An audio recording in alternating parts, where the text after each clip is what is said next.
You ever had one of those neighbors who thinks the world revolves around them? That's Sharon Ellwood, president of the HOA. Drives a pearl white crossover, always has a clipboard, and acts like she's the sheriff of the cul-de-sac. I've lived in this neighborhood for 5 years without any issues, until Sharon decided my cattle trough was a community hazard. Yeah. A cattle trough. I keep 2 dairy cows behind my property line, perfectly legal under zoning rules grandfathered in since the land used to be agricultural. My name's Yates Fowler, former firefighter, now working as a mechanic out of my garage. I mind my business. But Sharon doesn't like people who mind their business. It started with her knocking on my door, high heels clacking like she owned the pavement. "We need to talk about your livestock," she said. Not even a hello. "This isn't a farm, Mr. Fowler." I leaned against the doorframe. "You read the county code I gave you, right? I'm allowed 2 head of livestock. I'm not running a petting zoo." She huffed. "The smell is affecting property values." "My cows don't even smell," I replied. "And you live 3 houses down." "Well, we'll see what the board has to say," she said, turning on her heel. I thought that was the end of it. I was wrong. 3 days later, I noticed my cows weren't eating. They just stood near the trough, staring at it like something was off. I walked over, gave it a sniff, and instantly gagged. The water stank like bleach and something else chemical, nasty. I dumped it out and saw a slick film floating across the bottom. That's when I checked my security camera. And there she was, Sharon Ellwood, at 2 in the morning, sneaking around my fence line with a jug in her hand. She poured something into the trough, looked around, and tiptoed back through the bushes like this was some kind of spy movie. I paused the footage, jaw clenched. That woman had just poisoned my livestock's water. I called the vet first, thankfully. The cows were fine since they hadn't drunk it. Then I made my next call. Not to the police, to the county health department. Because if there's one thing Sharon Ellwood can't stand, it's losing control. And I was about to rip it from her hands, legally and loudly. I met the county health inspector, Jonah Carr, on my front porch the next morning. He was a wiry guy in his 50s with a sun-creased face and a clipboard that looked like it had seen 100 zoning violations and lived to tell about it. I didn't waste time with pleasantries. I handed him the flash drive with the footage and pointed him toward the trough. Jonah didn't say much while he watched the video.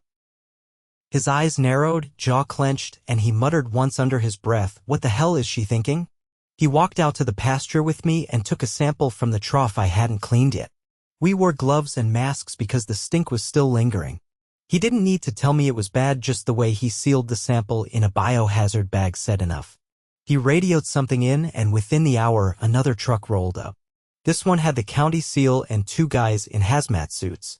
They roped off the area around the trough and started taking soil samples. One of them asked if I'd seen any dead birds or wildlife nearby. I hadn't, but the question alone told me they weren't looking at this like a petty dispute. This was serious. Back inside, Jonah sat at my kitchen table with a notepad and asked for a full statement. He took down the time I found the contamination, what I knew about Sharon, and anything else that might help. I told him the cows hadn't drunk the water, and he looked relieved. "You're lucky," he said. "If they had, we'd be looking at a whole different kind of investigation. But this," he tapped the flash drive. "This is felony territory." I raised an eyebrow. "Felony?" She tampered with consumable water. For livestock? Sure, but still covered under the state's agricultural safety codes. Add in trespassing and malicious intent, we're talking jail time. I didn't expect it to move fast. But by that afternoon, a sheriff's cruiser pulled up at the Ellwoods' place. I stood far back, arms crossed, watching from behind my garage. Sharon came out in a navy blue blouse and slacks, probably thinking it was another routine visit she'd wiggle out of with a smug excuse and a fake laugh. That changed when the deputy handed her the warrant and told her to step down the porch. Her eyes darted toward my house like she expected me to come running out with a pitchfork. She tried to argue, of course. There must be some mistake, this is ridiculous. I'm the president of the HOA, she yelled. The deputy didn't flinch. Ma'am, you're under arrest for contamination of agricultural water supplies, criminal trespass, and reckless endangerment. You're going to want to keep your hands visible. She went pale. They cuffed her right there on the lawn, in front of a few neighbors who had wandered over to see what the commotion was. One woman gasped. Another guy, Mike, from 2 doors down, whistled low and muttered something about karma catching up. I didn't say a word. I just watched as they put her in the cruiser and drove off. Her husband standing on the porch like he'd just realized he married a firecracker with a fuse already lit. Later that evening, I got a call from the assistant district attorney, a sharp-voiced woman named Vanessa Wu. She wanted to confirm what I told the inspector and asked if I'd be willing to testify. I told her I'd show up in full uniform if it helped the case. Vanessa asked a few follow-up questions, then paused. Are you aware if this is part of a pattern? She asked. What do you mean? Has this individual ever been reported for retaliatory behavior, harassment, or misuse of authority in her capacity with the HOA? I thought for a second. You'd have to ask the others on the block, but I've heard stories. Would you be willing to help us collect statements? I agreed. The next few days, I started talking to my neighbors. Not gossiping, real, sit-down conversations. I kept a notebook and I asked clear questions. Had Sharon ever threatened fines without documentation? Had she ever entered property lines without permission? Had she selectively enforced rules? Turns out, she'd played queen of the cul-de-sac for years. Stacy and Jordan, a couple across the street, said Sharon fined them for excessive lawn ornamentation when their kids put up Halloween decorations. Meanwhile, Sharon's house had a full nativity scene and light-up deer every winter. An older guy named Ed said she once entered his backyard while he was out of town and removed wind chimes she claimed were causing auditory distress. The list went on. Forged violation notices, threats of liens that never showed up in official records, even demanding administrative fees in cash for things like mailbox repairs. I compiled everything, typed it up, and turned it over to Vanessa. By the following week, Sharon's charges had expanded. The health department lab confirmed the contaminant in the trough, a mix of chlorine, motor oil, and pesticide concentrate.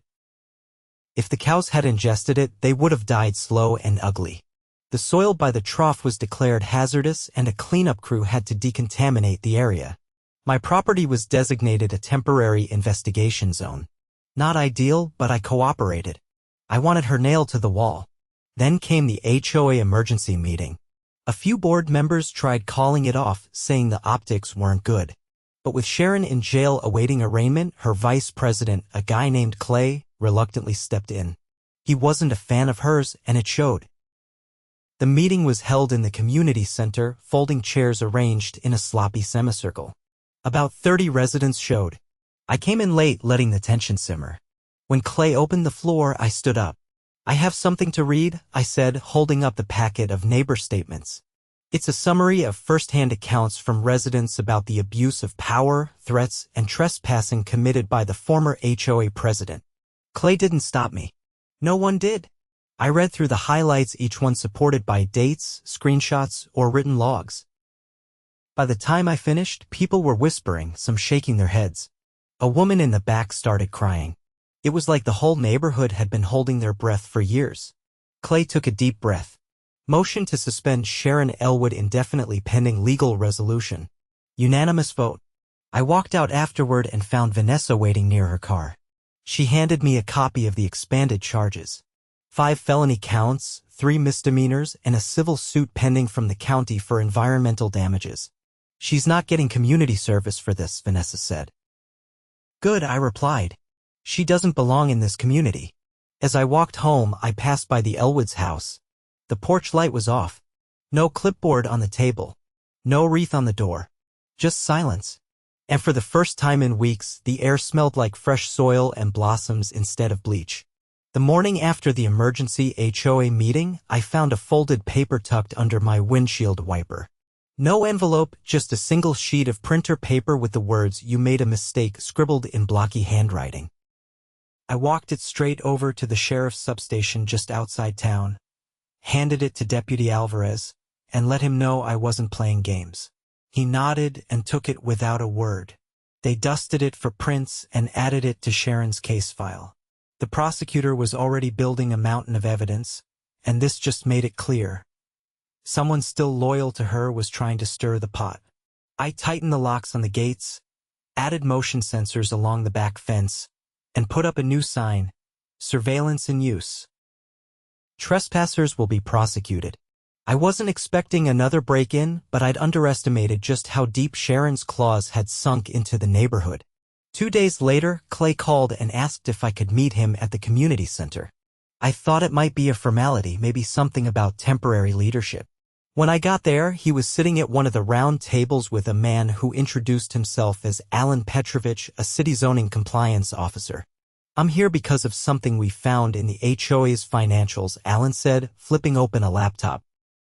"You're not the only resident to file complaints recently, but your report triggered a closer look. We started digging into the association's expenditures." He turned the screen toward me. Spreadsheets. Dozens of them, all labeled by month and year. I scanned the rows, trying to make sense of it. Almost $20,000 was paid last year to a landscaping contractor that doesn't exist, Alan continued. No business license, no registered address. The checks were all endorsed by the same person, Sharon Ellwood. Clay leaned forward. She was forging invoices, cutting checks to herself under fake company names. Alan nodded. "And that's not even the worst of it. There's a line item here marked environmental remediation. It's dated 3 weeks before the contamination incident on your property." I looked up. She tried to pre-cover her tracks? Looks like it. But the payment was never actually sent. It's just an entry, no transaction record. Almost like she was setting up a paper trail to claim she'd already addressed a hazard. Clay looked ill. She was planning something. Alan closed the laptop. "We've handed all this over to the state attorney general's office. It's fraud, falsification of HOA records, and possibly embezzlement. If she used HOA dues to bankroll her personal vendettas." I didn't need him to finish that thought. By that evening, word had started to spread. I hadn't told anyone, but someone else had. Probably Clay. He was never good at keeping things quiet. Neighbors started calling each other. I saw small groups huddled on sidewalks, voices low, glancing toward the Ellwood house like it was a crime scene. The next day, Vanessa Wu called. Her voice was brisk. "We've confirmed that Ellwood diverted association funds for personal legal threats. She submitted fake contractor receipts and used board signatures that don't match any current officers. We're issuing additional charges." "How many?" I asked. 6 new felonies. Tampering with financial records, wire fraud, misappropriation of funds, and a few others. We've also frozen the HOA's operating account to prevent further misuse. I whistled under my breath. "You're going full throttle. This isn't just about her anymore," Vanessa said. "There's a pattern here. We need to know if anyone else on the board was involved." That night, I knocked on Ed's door. He'd lived in the neighborhood since the early 90s, before half the newer houses even existed. He kept everything: old meeting minutes, mailed notices, even archived newsletters. "I had a feeling she was up to something," he said, handing me a cardboard box filled with binders. But I never had proof. We sat at his kitchen table flipping through years of records. That's when we found it, a memo from 4 years ago approving a storm drainage enhancement project. Budgeted at $15,000, paid to a company called Clearflow Solutions. There was no storm drainage bill. No new pipes, no permits filed. And Clearflow Solutions? Another ghost business. I snapped a photo and sent it to Vanessa. Her response came fast, confirmed. Same routing number as the landscaping company. This goes back years. Within 48 hours, Sharon's bail was revoked. She was rearrested and moved to county lockup while the Financial Crimes Division got involved. Her husband, who'd kept his head down through all of this, finally put the house up for sale. Word was he'd filed for divorce the same day. The neighborhood was in churn. With the HOA account frozen, most of the monthly services like lawn maintenance and pool upkeep came to a halt. But no one complained. Not a single person. Instead, residents started pitching in. Mike from 2 doors down mowed the common green. Stacy organized a weekend cleanup. Even Clay started attending meetings with a notepad and genuine effort. Without Sharon barking orders, people actually talked to each other again. 2 weeks after the rearrest, I got called to testify in a pre-trial hearing. The courtroom was packed. Sharon sat at the defense table in a beige suit, hair tied back, eyes dull. No clipboard, no smug confidence. Just a woman shrinking under fluorescent lights. The prosecutor laid out the charges like a surgeon peeling back layers. Poisoning livestock, financial fraud, trespassing, falsification of HOA documents, misuse of member dues. It was a full accounting of her reign. When it was my turn, I walked to the stand, swore in, and took a deep breath. I didn't go looking for a fight, I said. But she crossed a line. She endangered animals, falsified records, and used her position to intimidate good people. This wasn't a misunderstanding. It was a pattern. Her lawyer tried to shift blame, saying she was overzealous and pressured by community expectations. The judge didn't buy it. She denied every motion to dismiss and ordered a full trial. Outside, Vanessa caught up with me on the courthouse steps. She's facing up to 20 years. We're pushing for the maximum. No deals. Good, I said. She earned every second. That evening, the neighborhood felt different. Lighter. A few families grilled out on their patios. Kids rode bikes without being chased off the sidewalk. Someone even left a thank you note on my porch. And signed, just a folded card with the words, "You stood up." We noticed. The HOA board held a vote the following week. With Sharon permanently removed, they amended the bylaws to require quarterly audits, public vote approvals for large expenditures, and term limits for board members. Clay stepped down, citing burnout, and the new president? Ed, the guy with the binders. No one even ran against him. One night, I sat on my porch with a cold beer, watching the cows graze under a pink sky. The pasture was clean, the water fresh, and the cameras still quietly recording. Not because I was scared. Just because I wasn't going to be caught off guard again. The HOA still existed, technically. But now it served the neighborhood, not the other way around. No more secret fines. No more fake notices. No more clipboards wielded like weapons. And as for Sharon Ellwood? She was exactly where she belonged, behind bars, watching the world move on without her. A month passed, and summer settled over the neighborhood like a warm flannel. The air carried less tension than it had in years. The board meetings were open, civil, and, for the first time, actually productive. People began showing up not because they were afraid of getting fined, but because they wanted to help shape the place they lived in. A few even brought folding chairs from home and passed around lemonade. I spent most of my days under the hood of a '67 Mustang in my garage, only stepping away for the cows or to help neighbors with small repairs. A retired teacher down the block asked if I could fix her porch railing. I didn't charge her. It was the kind of thing people used to do around here before Sharon turned everything into a battleground. One afternoon, while I was replacing the pressure valve on my water heater, I got a call from Vanessa Wu. "Got a minute?" she asked. "Yeah, what's going on?" "There's going to be a pre-sentencing hearing," she said. "The judge wants to hear from victims directly before issuing a final ruling. It's customary in cases with personal harm or community impact." I didn't hesitate. "You want me to speak?" "I'd like you to. And a few others. She's not getting off with a fine and probation." "Not after what we've uncovered."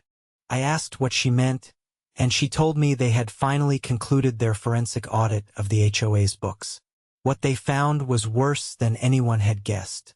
Sharon hadn't just fabricated invoices or funneled money into fake contractors. She had opened a shadow account under the HOA's name using a second EIN number she requested through a falsified federal filing. She used that account to collect special assessment fees from new homeowners' cash payments off the books, with no record of where the money went. The total siphoned over the last 3 years was just under $58,000. Where'd the money go? I asked. Personal credit cards, travel, even a cosmetic surgery clinic in Phoenix, Vanessa replied. We have receipts. Does her attorney even have a defense? There's not much to defend. The best they're hoping for is a reduced sentence due to lack of prior convictions.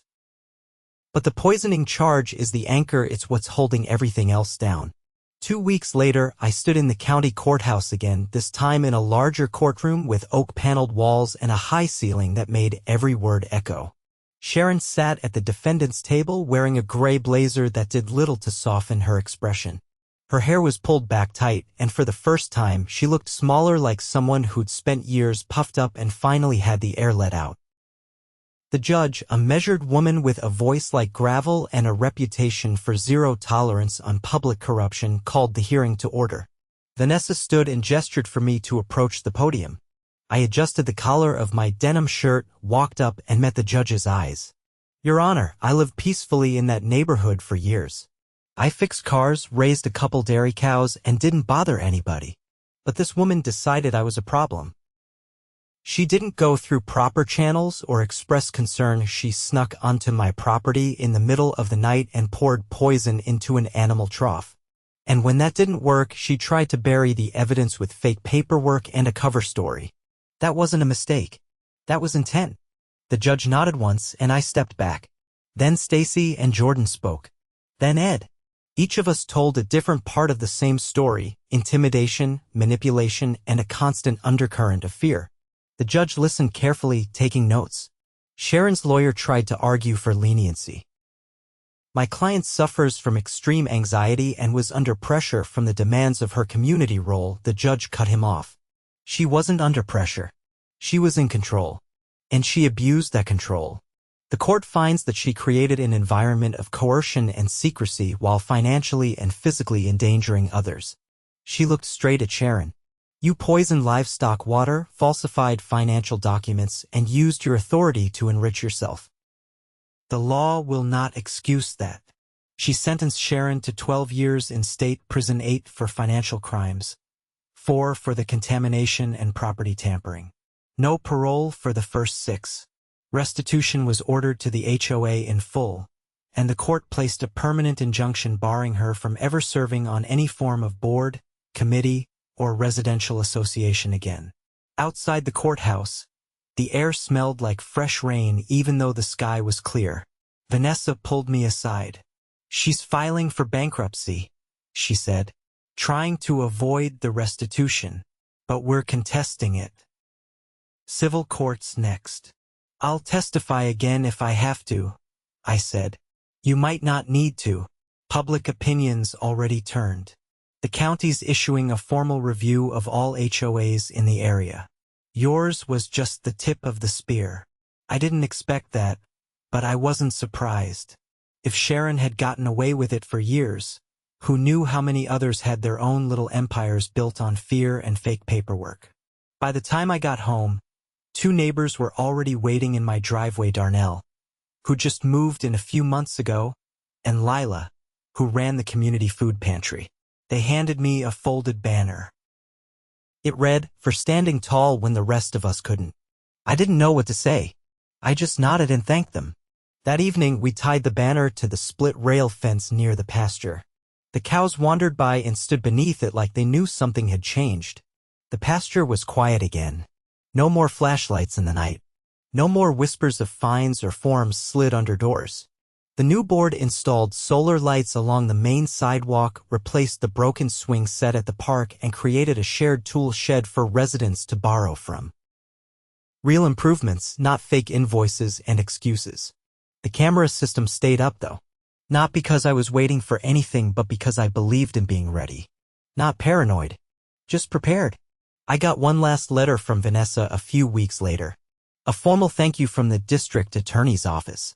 Tucked inside was a copy of the final judgment, signed and sealed. That was the end of it. Sharon Ellwood had walked into my life thinking she could control it with threats and forged documents. She walked out of it in handcuffs, stripped of the power she'd relied on for years. And me? I went back to fixing engines, tending cows, and listening to the wind rustle the fence line.